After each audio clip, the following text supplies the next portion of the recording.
How to change Linksys router from 2.4 GHz to 5 GHz. To switch your Linksys router from 2.4 GHz to 5 GHz, follow these steps. Access router settings.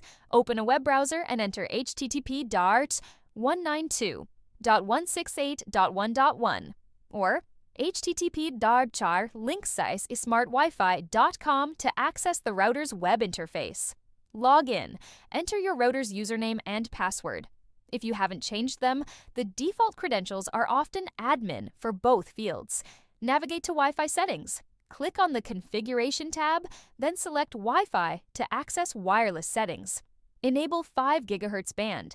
Ensure the 5 GHz band is enabled. You can assign a unique SSID network name to distinguish it from the 2.4 GHz band. Disable 2.4 GHz band. Optional. If you wish to use only the 5 GHz band, you can disable the 2.4 GHz band in the same settings menu. Save settings. After making changes, click Save to apply the new settings.